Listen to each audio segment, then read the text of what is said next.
باشه بسیار مشابهت دارد. واقعا اگر خلوص نیت موجود باشه که قوت‌های نظامی خالصانه میخواه برایند و حکومت خالصانه میخواه عقب نشینی کنه.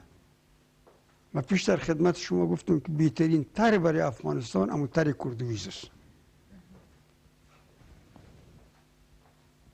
وقتی که طرح کردویز بود او عبارت از این بود که اگرچه تکرارم میشه خب باید من فکر میکنم که چون به جواب سوال شماست یعنی میتونه این قوتایی که امروز در سر افغانستان نیرو داره و قدرت داره اینا یک تعداد مردم را پیدا کنند که پیدا کرده است 50 60 100 نفر که یک کابینه موقت تشکیل بده و این دولت ها حمایت کنه از این حکومت و یک انتخابات بسیار عادلانه را به وجود داره.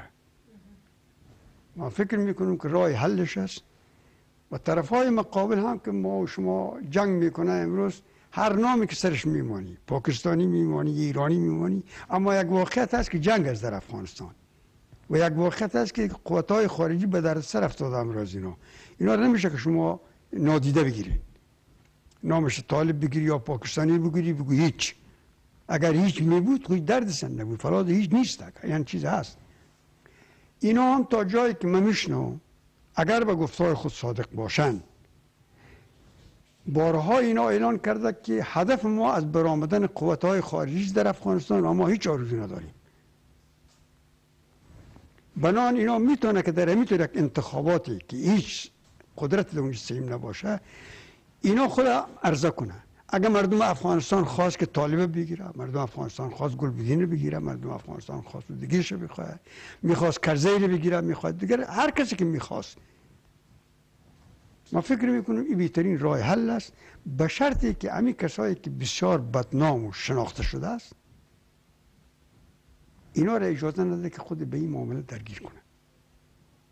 و این نظر ما بود که من خدمت شما بود. حکومت 10 ساله کرزی صاحب چطور ارزیابی میکنین که در این مدت با توجه به نشیب فراس و با توجه به این که 30 سال یا بیشتر از او در مملکت جنگ بود آقای کرزی رهبریش موفق میدانین کار کردهشو؟ یگانه موفقیت یک حکومت اول از امنیت از اون مملکت معلوم میشه. شما میتونید یک حکومت رو ببینید که اون امنیت داره و امنیت وقتی میاد که حکومت محبوبیت در بین مردم داشته باشه. به زور هیچ وقت امکان نداره که شما امنیت در یک مملکت کنید. نظریات کارشناسا و مردم عادی است که میگن در مملکت که سید جنگ بود و نایت یا شب و روزی نمیشه درست کرد با توجه به مداخلات کشورهای همسایه با توجه به وضع داخلی طالبان القاعده یعنی کارکردهای رئیس جمهور افغانستان محسوس نبوده. چی کارهایی نکرد که باید میکرد با استفاده از امکانات؟ امروز پارلمان افغانستان، کابینه افغانستان، اردوی افغانستان کلش از طرف امریکا و دیگرها کمک میشه. امیر کمک خود که بند کنه سوا کرده سه مثل ما اتوبری میشه. واجد به پس کردن نکرد یاد داره. فلازا این جنگای زرگری را آدم نمیتونست که برای یک عمق سیاسی و ایدئولوژیک شما بدین که اینا بالکل عمق داره. ما فکر میکنم یک چیزای بسیار سطحی است. از این خاطر من گمان نمیکنم که این اگه تمدید قدرت داشته باشه امکان داره که بتونه تمدید قدرت شه و شک نیست. اما مسئله حل نمیشه. شما بله یعنی با وجود کرزی صاحب یا ما یا شما یا دیگه با همین شرایط و همین شکل این موضوع حل شده نیست. موافقتنامه استراتژیک که فعلا سر دست است که باید امضا شود. خب مدت طولانی را در بر گرفت. کرزی صاحب نقاط نظر خودم میگه، واشنگتن نقاط نظر خودم میگه، حتی چنانچه چند روز پیش کانگرسمن‌ها و سناتورهای امریکا با صراحت لهجه گفتن که اگه این پیمان امضا نشه یا مشکلات ایجاد میشه یا انتخابات شفاف دایر نمیشه مسئولیت ازی به دولت خود افغانستان به دوش دولت افغانستان. حالا یکی فرض میکنیم که شما همین موضوع را این مسئله استراتژیک امضا کرد کرزی صاحب چی بکنه نکنه من خود فکر میکنم که کرزی صاحب یک تعهد داره که گپ میزنه امضا را میکنه. چرا خیلی قطول کشید؟ فهمید تابال همینطور کرده. دو خود زده هم امضای خودم کرده. که چی وقت امضا آیا گپی است که آیا همین موافقتنامه استراتژیک در افغانستان ختم جنگ میاره یا نمیاره؟ به نظر شما رای بیرون رفتی است چی باید شود؟ همون بیرون رفتیش نمیست که همین کسایی که همین مصرف کرده میشه بهترین دوست مردم افغانستان به کشور شده میتونه، اما بدترین نوکر. وقتی که بخوای که سرش امر کنی نمیکنه، وقتی که بخوای به دوستی بخوای هر چیز سرش کرده میتونی. افغانستان یک مملکت عقب مانده است، یک مملکت نادار و بیشیز است، احتیاج به آبادی داره، به پول و ثروت خود ناممکن است که بتونه. و حتما به کمک خارجی ارتباط داره و بهترین کسی که میتونه کمک کنه به افغانستان امریکاست. چی امروز چی دو روز همین نظر بوده پیش افغانستان. همین کمک اینا قدرت کار داره که همین کمک دوستانه رو چطور بگیره که هم ملت راضی شوه، هم آبروی امریکا باشه. گفته تانستم؟ یعنی حضور نیروهای امریکا و ناتو در مجموع قوای بین المللی را شما ناکام میدانین؟ یعنی جنگ امریکا در افغانستان؟ من ناکام نمیدونم، خودشان مبره، نمیفهم چرا. یعنی فکر میکنین که اگه انتخابات آزاد و شفاف و واقعا انتخابات مردمی جلوه زیگپا رو بگیره، آیا جای یا امکان یک انتخابات آزاد است؟ همین انتخابات هم نزدیک از 2014 ریاست جمهوری، چی فکر میکنین؟ ما یک چیز باز میگم به گذشته، به این انتخابات گذشته در افغانستان 300 میلیون دلار ملل متحد کمک کرده. همینطور بوده؟ 48 مملکت هم اردو داشته در افغانستان و سفارت و اینا حامی انتخابات بوده، انتخابات شخص مورد نظر. درست؟ 3 نفر در بین زیر رای برده، عبدالله، حامد کرزی، رمضان بشردوست. او 2 نفر هم قدرت قومی داشته، هم قدرت حزبی، هم پول فراوان. امیر رمضان بشردوست غیر از خدا با آسمان و یک خیمه زمین چیز داشت، ایره به 100 قبیله و قوم هم بسته کردی، به 8 نفر سوم این رای برده. آیا فکر نمی؟ این تو ملت باشعور که بتونه تمیز کنه با امی قوت و قدرت، با امی پول و امی سرمایه، هنوزم شما ملت میگی که انتخابات کرده نمیتونه.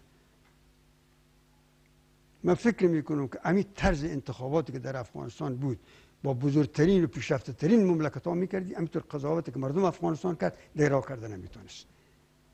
خب حالا به قول معروف گذشته را صلوات اگه آینده را احتیاط کنیم، انتخابات پیشروی نترسین که مردم است و مردم راه خیر و شر خود شناخته. اینقدر ما با مردم راست و دروغ گفتیم که حالا خوبم میشناسه بدم میشناسه. زیادتر سر جوانا تاکید میکنه بیتران کاندیدای مردم برای کسایی که برای انتخابات پیشروی کاندید شوند، کی را شما از تجربه خود از شناخته خب که اوره شما بگذارین به خود مردم که خود کاندید کنه و همین کسایی که حالا میخواید که من نظر خود بگم امین را ندین که خود کاندید کنه. عرض کرده تانستم اگر صادقانه میخواین به نظر من نمیگم که نظر کل مردم است که صلح در افغانستان بیا، همونطور حکومت را تعیین کنین، نه لوی جرگه بسازین نه دیگر نه دردسر، و این انتخابات حمایت کنین از طرف مردم، هم برابر خود پیدا میکنن، نه جنگ بیش سال میشه طرف. میگم امروز که نوبت ماست، میگم همونطور مریض خسته است. من گفتم میشه بگویی که میگه ولی واشنگتن و کابل لوی جرگه ننوی و مشورتی مردم دایر میکنن، آیا نقش پارلمان زیر شوها نمیبرن؟ چرا؟ نقش پارلمانه. پارلمان نمیتونه که می تصمیم بگیره، اعضای پارلمان هم نمایندای ملت است. و آیا دایر شدن لوی جرگه قانون اساسی رو میتونه تغییر بده موادش؟ خب لوی جرگه میتونه که قانون اساسی نو بسازه، میتونه که تغییر بده، این خو میتونه. اما گپی است که امینایی که میخواین شما اول گفتم که علت شما ببینید که علت چی است، باز پشت سر لوی جرگه بگردید. لوی جرگه بر چی میخواین؟ آیا همین پایگاه نظامی امریکا که امروز شما امریکا رو میگین یا استراتژی به همراه هند امضا کردین و به همراه 20 تا 30 تا امضا کردین، آیا اینا خواسته مردم میشه؟ اینا دفع جنگ میکنه، جنگ خلاص میشه در افغانستان یا نمیشه اینا؟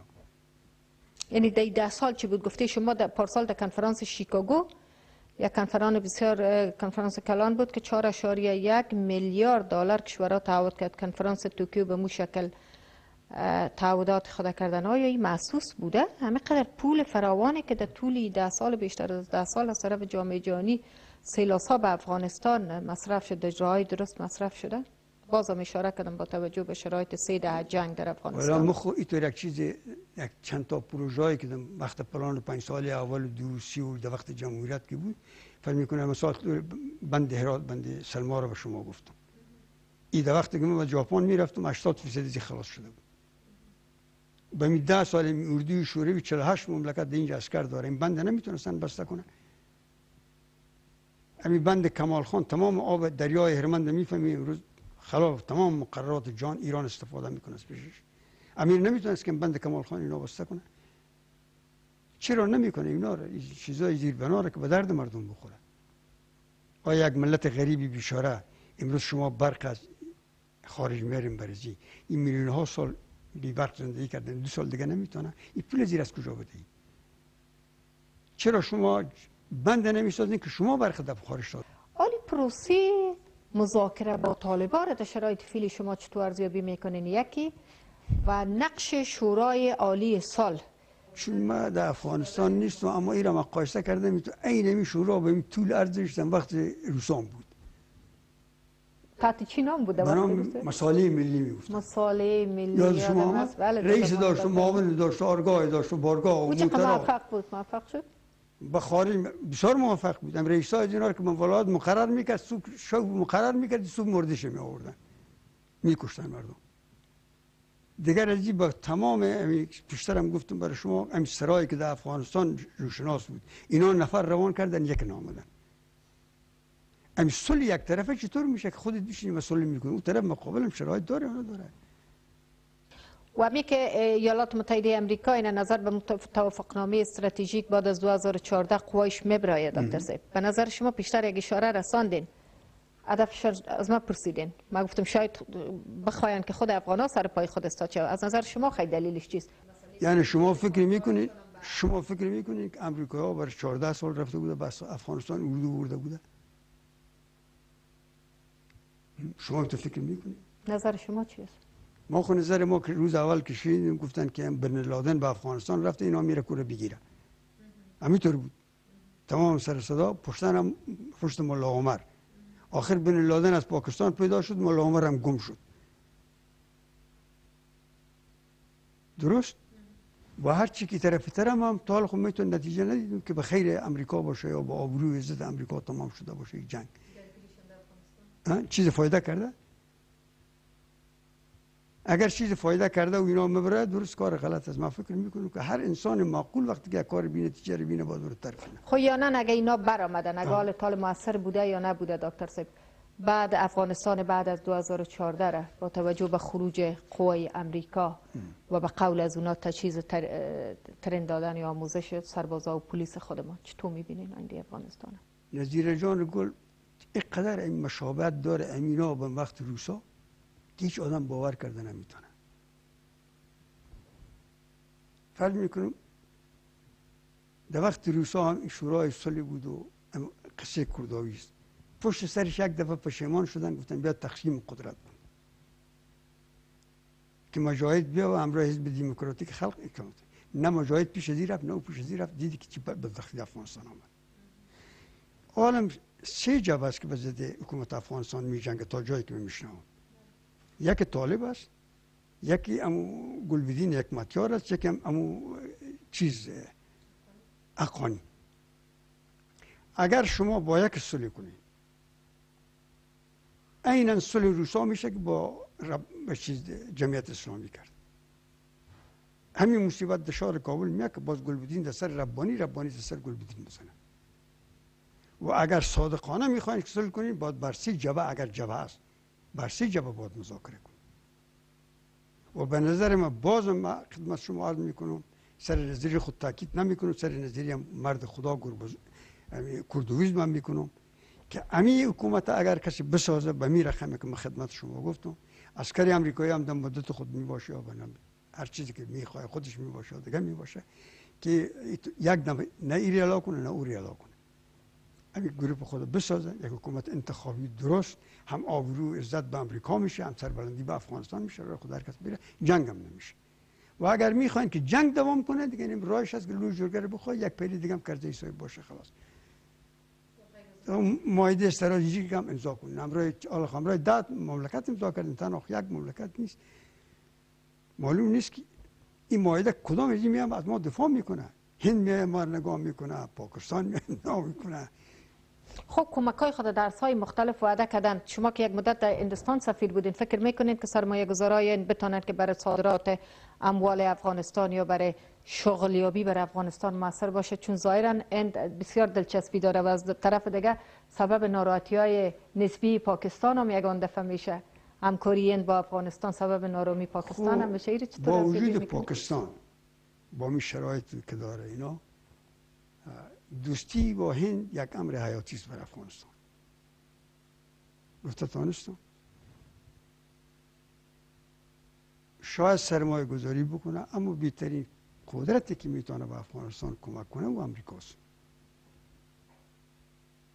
اگر شما بتونید که خواست امریکا را، نه به 4 تا عسکری که میره 4 تا عسکری که میاد، اینا جنجال داره، که راه اصلش پیدا کنید که راه هم دیگر بشینید، یک راه پیدا کنید و توسط از این هم تمام ممالک خلیج فارس هم میگه برو پیشتی خدا بدی.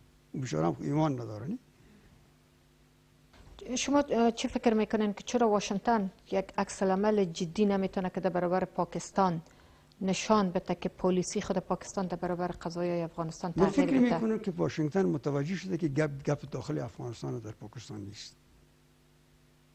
فکر میکنم که حس میزنه که کار مردم افغانستان است، اما با او مشکل است که بگه کار مردم افغانستان است. اگه بگه مردم میفهمه دموکراسی در امریکا مردمی خیلی تو چی غرض؟ باید پای یک کس دیگه اونجا بیاد. این خود پاکستان چرا بسیار از نرمش کار میگیره در برابر خود پاکستان سیاست دوگانه خود حتی با واشنگتن بازی میکنه و میره و یک نفر در دست میتکی یکی از اعضای طالبان از باز خروارای پول میگیره. اما ایره برای شما بگم که در حرامزادگی و منافقت در سیاست مثل پاکستان در رودینا نیست. قطعا اینا راست نمیگه. همین چیزی که امروز به شما وعده میکنه دیگر رقم بگه هیچ صداقت چیزی اینا نیست. چی فکر میکنین ظاهرا وقتی که اگر امریکا متحد افغانستان است در امر محو تروریسم و انگلستان هم امی ادعا را میکنه، انگلستان یگانه عامل است که باید در همکاری صادقانه با ایالات متحده در برابر موضع‌گیری پاکستان برای افغانستان کار کنه. فکر میکنین که صادقانه برای افغانستان کار میکنه یا برای انگلیس برای پاکستان؟ بهترین معلم انسان تاریخ است. از قرن 16 یا 15 که استعمار شروع شده در دنیا، که کشورها میره یک کشور دیگر میگیره. انگلیس ها همیشه یک سیاست داشته که یک ابرقدرت که بوده که ابرقدرت دیگر در برابر خلق کرده تا یک از پا بفته او قد راست کنه. اما دیواره امروز من نمیفهم که چطور است. او گپ من خوب گفتتان است برای شما ببینید که در مقابل روز اتریش فرانسه رو چی رقم ساخت، دولت عثمانی چطور از بین رفت، اینا خارج بحث ما درست نیست که ما چیز بگیم. سیاست از شعارشان بود. حکومت کو تفرقه پرت و حکومت اونا همیشه تفرقه را در بین خود نمیندازه، در بین دیگه مردم میندازه. همیشه اینا کوشش کرده که یک ابرقدرتی که هست در دنیا فرق میکنه، یک ابرقدرت امریکا که بود، روس که بود، در پولیش امریکا، این خوش بود که دو تا ابرقدرت باشه که خودش در مابین تبارز کنه که دیگر. اما که یک شب یک دیگر در مقابلش پیدا میکنه. در سابق میکرد، حالا نمیفهم که صادق هستم برای امریکا یا دروغ میگه، خدا میدونه. خود شما که با یک عالم تجربه از گذشته دارین، انتخابات به ریاست جمهوری هم نزدیک، میخواین یکی از کاندیدا باشین؟ من صادقانه برای شما بگم، شاید بسیاری باور نکنه، با خدا یگانه بر شما قسم میخورم که روزی که ما 2 نفر بودیم با طرح کودتا رو در افغانستان ریختاندیم، بزرگترین آرزوی ما این بود که یک روز مردم افغانستان جمهوریت قبول کنه و ما ناظر باشیم که اونا یک فرزند صادق خود بر جمهوریت قبول کنه. و امروز بزرگترین آرزوی زندگی ما است که ما ببینیم که یک رئیس جمهور داشته باشه افغانستان. نه سن اجازه میده و نه گیرودارای امروز که ما به این کار اقدام کنم اصلا به ذهنم هم نمیگرده.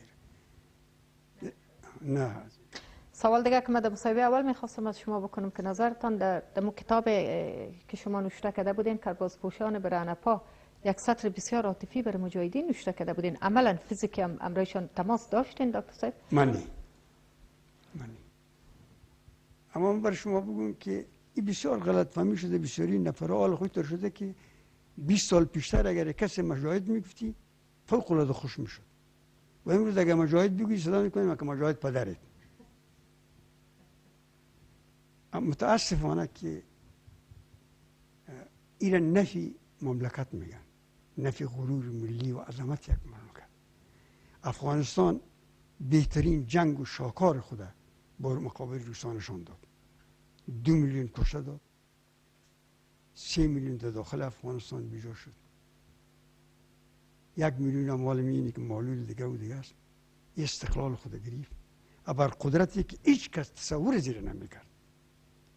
امروز بسیار نامردانه و ناجوانمردانه هم فرزندایش و هم دشمنای افغانستان ایره بسته کردن به 5 تا تنظیمی و تنظیمی را بسته کرده به آی پاکستان و اصلا جهاد در افغانستان نبود و ملت نبود. این در کل صدق نمیکنه دیگه به تمام مجاهدین یا عمومی میگین؟ از این خاطر من بر شما میگم که مجاهد و تنظیمی بسیار فرق داره. تنظیمی گروهی است که اینا در سال 1350 در افغانستان تشکیل شد و اولین شعله و شعار زینایی بود که بر روی دخترای مکاتب اینا تیزاب پاش میداد.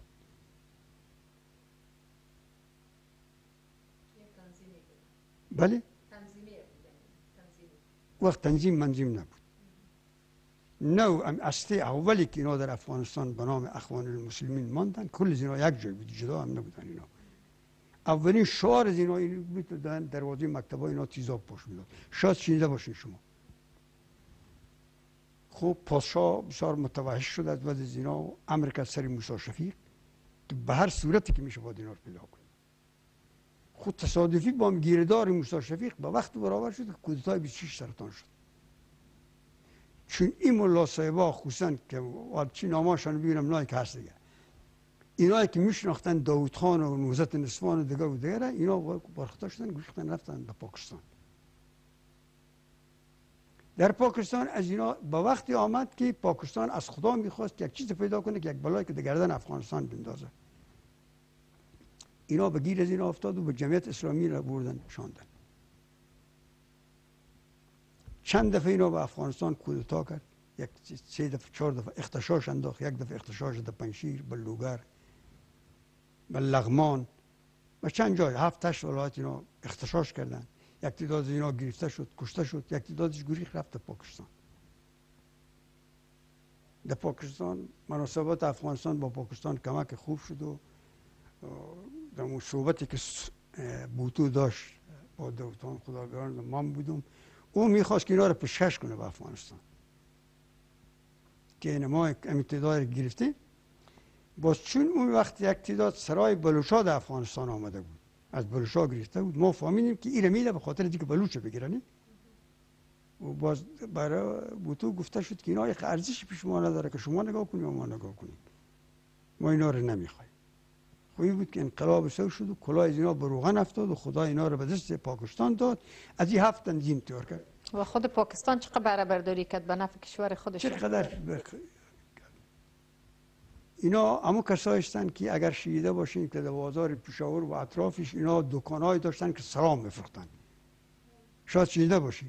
سلا را کی میداد؟ کشورهای غربی میداد به این تنظیم‌ها که چی کنی؟ به مجاهد بدی.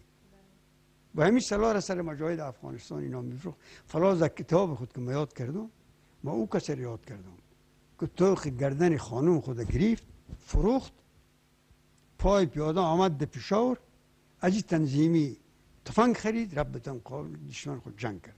فلاز مابینی تنظیمی که سلا کمک خارجی را میگرفت و سر مجاهد میفروخت تا او کسی از وطن خود دفاع کرد، بسیار فرق است. اونا روزی که عسکر روس که برآمد راه خود گرفت، شما چون کارشون اینا تا حال سر دوام میکنن. اینا تنظیمی است یک او مجاهد.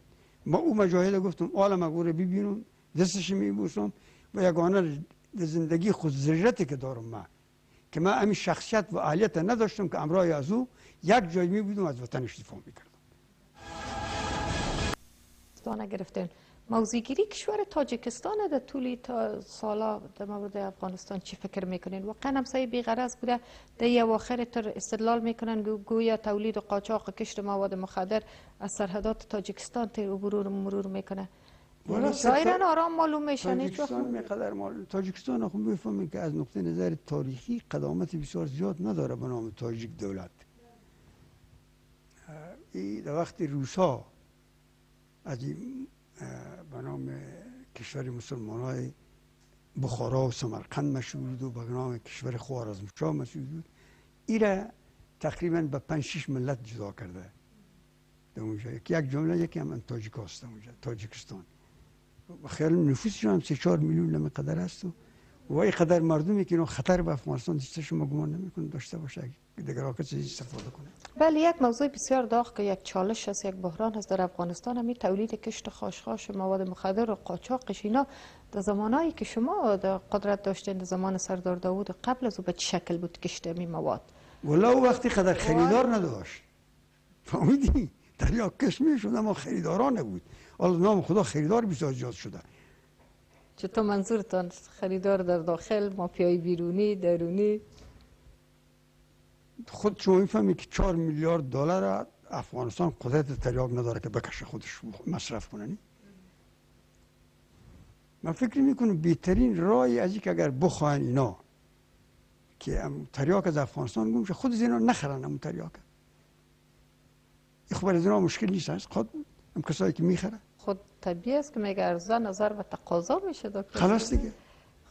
یک سلسله زنجیروار است که باید خود جامعه جهانی هم در این قسمت توجه کنه. کنه. خب برای که تمام تاریخ گذشته افغانستان را به دنیا بد معرفی کنه، تو نشان میدن که یک ملتی که غیر از تریاک فروشی و چیز بد اخلاقی و زنا را بزن و بینی زیره و کلیدی بود دیگه، چیزی فقط ما مجبور هستیم که بریم اینا را آدم بسازیم خلاص. بله، و از رشوت و فساد اینا که پیشتر یاد کردیم گفتن در زمان سردار داوود و قبلش وجود نداشت به این پیمانه که آله است. او وقت مشکل بود. فرض میکنم قرضی که ما از امریکا میگرفتیم اول باید اونجا سروی میشد، فهمیدی؟ باز ما نشان میدادیم که این قرضه که میاری ما اینجا مصرف میکنی، اینی آثرش است که به شما میدم. گفته تانستم حال قرضا به خیال می شرایط نداره، پیسه نقد میده به دست بچه‌ها، میگه برو خودت اون قمار میزنی هر چی که میکنی هر چی که کار کنی در کنی. حساب داد نداره به خیال. مثل گذشته بسیار مشکل بود که شما کمک خارجی رو میتونستین مصرف. اول اونا پیسه نقد قطعا نمیداد. از نظر شما، از کارکردهای شما، از تجربه شما، حالا چی راهی در پیش گرفته شود که از فساد اداری کاسته شود در افغانستان که خودش یک عامل؟ من یک شو بهم تلویزیون میدید مرا خنده گرفت. کسی پرسید که چرا خنده میکنی؟ یک کسی بود میگه که من یک دزد گرفتم. آیا که خودش دزد بود یا نبود من نمیفهمم. فهمیدی؟ این چی کردی؟ گفت به سارنوال دادم. سارنوال چی کرد؟ سارنوال میره به قاضی داد. قاضی چی کرد؟ گفت این نوبت دوستیش نرسیده. گفت تانستم اینطور که این دوست به این دوست بده این بخیالم که این حل نمیشه.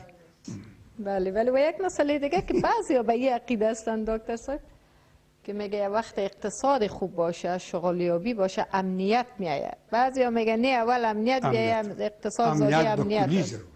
اگر این پولی که امروز در افغانستان آمده در هیچ وقت نبوده، با تخم نمیده افغانستان. امنیت بسیار. امنیت در کدام صورت میآید؟ آیا پلیس اردویی که فعلا هست و وزیر دفاع ما به صراحت چندین بار گفت که ما مجهز هستیم و یک تعداد دیگه انتقاد کردن که پلیس قطوانا است در 4 کیلومتری ارگ میآید یک بم انتحاری یا یک گروه مهاجم 5 ساعت 6 ساعت جنگ میکنن. دیگه شما چی فکر میکنید؟ در وقت روسا بزرگترین مشکل روسا عسکر افغانستان بود. ایره میفهمید که یک ایسای کمونی ما گرفته بودم اونجا همراه چند نفر. من حیث المجموع روز 150 نفر از اردوی افغانستان همراه سلاح فرار میکرد. چون ملت نیست، من که به شما گفتم که گپ طالب نیست، اصل خود مردم است اینجا. اون می آمد به عسکری می آمد، وقتی که خوب سلاح را استعمالش یاد میگیرید و خود میگیرید میرفت در کوب بالا میشد جنگ میکرد. این حال هم شما که عسکر افغانستان سلاح بدین این کار دیروزا میکن، به خاطر که مردم همراه شما نیست. دیروز این عسکری که میرفت اینا هیچ ارتباط به تنظیمی ها نداشت. یعنی کدام شیوه را پیش بگیرن که می وفاداری در خون و در رگ از می قوای جنگنده یا قوای مسلح و اردو یا پلیس به وجود بیاید؟ هیچ امکان از این نداره که پلیس بره برادر خود بکشه به خاطر خودت. تو چطور میتونی که بسید از او بگردانی که تو یک افغان سلاح بدی که برای افغان دیگر بکش خاطر که من اینجا هستم؟ خودت میتونی منطق قبول کنی؟ چه رقم درس میدی به او که یاد بگیره ایران؟ مسئله خودتون است. یک چیز شما میگین، یک چیز من میگم، یک آدم سالس میاد قضاوت میکنه، راه حل پیدا میکنه. این مسئله که شما پیش کردین و رئیس داره و رئیس شورای چیز نامش است؟ شورای عالی صلح. شورای عالی صلح. یا عیناً من چیز میبارم کسی که میگه در خانه شاه خبر نیست و خانه عروس آیسته برو میره. از کجا نشد کرده این مذاکرات و وساطت اینا آمریکا اینم کاپی وقت روسا بودن تو میرفت که میگفت دکتر یوسف سوا میگه که نمیفهم پادشاه دیگه سوا میگه که هم کلش درو. عالم موتور است. امریکا چرا نمیخواد که به این گیم پایان بده؟ ما بر شما بگم او آدم امریکا با او قدرت خود نمیتونه که طالب و القاعده که یک سازمان غیر منسجم است، آدرس دقیق ندارن، جسته و گریخته، یعنی بسیار سخت است که ما کنترل خود بیاره. یک چیزی که ثابت شده در دنیا که اردو رو شکست میده، فهمیدی؟ اما جنگ با ملت شکست نداره. افتادتون است؟ جنگ با مردم شکست نداره که تو فتح کنی. از یک طرف بدین، یک طرف میدن، یک طرف بدین، یک طرف میدن. مردم افغانستان کلش. حالا وقتی که روسا شکست خورد که گفتی خودشون که برآمد، گفتی ما که شکست خورد، از مارشالش پرسان کردن که شما بزرگترین نیروی جهان چطور یک ملت شکست خوردیم؟ گفت غلطی ما است که ما اردو و مقابل اردو ما جنگ نداشتیم. ما با مقابل مردم، جنگ مردم فتح نداره. 100 سال 200 سال زدن تا که فتح نکردن یا نکردن پشت. از این خاطر ما بر شما بگم که این جنگ به این رقم نمیشه تا که مسائل را نکنین و مسائل غیر که همه اشتراک کنند، مسائل دیگر آن نداره. حالی مسائله صورت میگیره یک دفعه که طالبان با جانب امریکا مسائله میکنه، خشم پاکستان و افغانستان به شمول رئیس جمهور میگه ما باید باشیم. وقتی که با اینا مصالحه میکنن، گپ میزنن، مشوره میکنن، امریکا ناراضی میشه، میگه ما باشیم. وقتی که با اردوی ازی میباشه، پاکستان میگه نه نفر اول مستم. خارجی معلوم شد قربان شم که نه طالب بود دبین، طالب هم نبود، چند نفر جمع کردن مثل که ربانی بیچاره رو به کشتن دادن. فهمیدی؟ جمع کردن، بیرق بالا کرد، اون طالب که اخی بود گفت برادر از ما تعلق نداره، برو بیرق تمپان کو، خود تمپان کو، ما جنگ میکنم. ام خدا بیامرزه دکتر سید نجی همیشه برادرای مجاهد میگه، اما کدام مجاهد آمد پیشش؟ شما میخواین صلح کنین یا میخواین که زیر اثر شما باشه؟ شما کسی رو میخواین که قانون اساسی شما را مراعات کنه، سلاح خودم به زمین بگذاره، توبه نامه به گردن خود بسته کنه، باز شما امروز صلح میکنین. همینطور است نه؟ این خوب خیالم که این صلح شد تسلیمی، شرایط تسلیمی است. اگر صلح میخواین، من فکر میکنم که راه نمیست که این برادر، این ملت افغانستان، تو هم خود عرضه کن، این هم خود عرضه میکنه، هر کدامش گریف هم بره. اگر واقعا طالب در افغانستان اکثریت کامل گریفت، وقت چی میگه خودت؟ یعنی امکانش هست؟ نه، به نظر ما خودت نه. بله.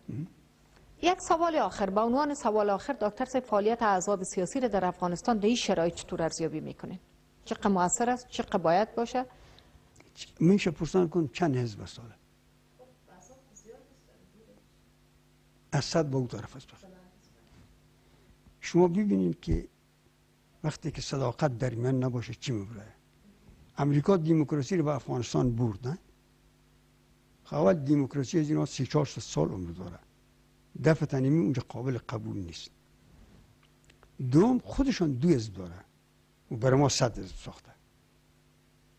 گفته تانستم اگر صداقت در بین می بود اول یک حزب می ساختم، خود حکومت خود، یک حزب هم مخالف می ساخت. یعنی تعدد احزاب حل مشکلات نیست، برعکس مشکل می آفرینه. فکر میکنین که تا امکان داره مملکت به طرف تجزیه سوق بده؟ هدفتان نمی؟ خود تجزیه خود از جمله آدم هستم که باور کرده نمیتونم که نه، غیر مخالف که این مردم کار نمیکنه، اما حکومت به وجود نمیاد. فرض میکنم 100 تا حزب است، هر حزب 2 نماینده بگیره به افغانستان، شما حکومت اکثریت دعوت نمی داشته باشه، حکومت به وجود نمیاد.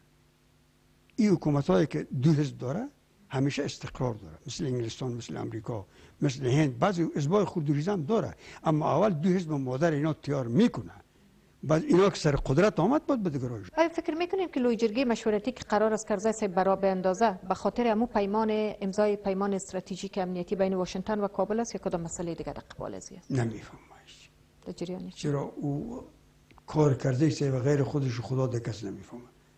کرزی صاحب چقدر وقت است که میشناسین؟ ما خودش نمیشناختم، پدرش میشناختم. این نه. بله. این اینجا سوال شده که شما به حیث یک دیپلمات مجرد و کارکشته کدام کاندید از نظر شما، کاندیدا خود زیاد است، نفری که از نظر شما آگاه باشه و موثر باشه کی است؟ یک چیز خوب بگوین دکتر نمیگین. خب سوالای من رو به بیبود است دیگه، کدام گفتنی اگر نمانده باشه. دکتر صاحب شما چرا شرق تخلص برای خود انتخاب کردین و بسیار مشهور هم شده؟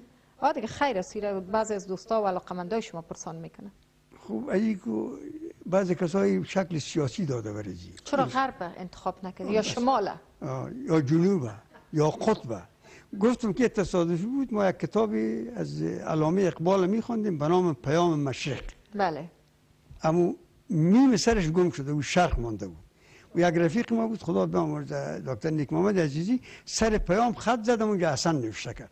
این حسن شرق شده، از اون تخلص بود. باز خوشتون آمد امور نگاه کردین تا بعد خوش اومد مان دیگه خود. ما امیدوار هستیم که وطن از این پرابلمایی که فعلا دامنگیرش است برای دکتر صاحب از شما جان سپاس و تشکر میکنیم که حاضر شدن این مصاحبه را این کردیت به تلویزیون آریانا دادین. دلیلش نگفتین که چی علاقمندی چی بود که شما این مصاحبه اول؟ از شما یک دنیا تشکر میکنم. انگیزش که چرا باز یک لطیفه یاد اومد. مهربانی کنین بگوین. تقریبا 2 هفته پیشتر بود یک کسی یک رفیق ما تلفن کرد بر من، نمیفهمم نیوزلند از کجا، و گفت خدا خیر بده، یک تلویزیون نامش هم گرفت از یادم رفت.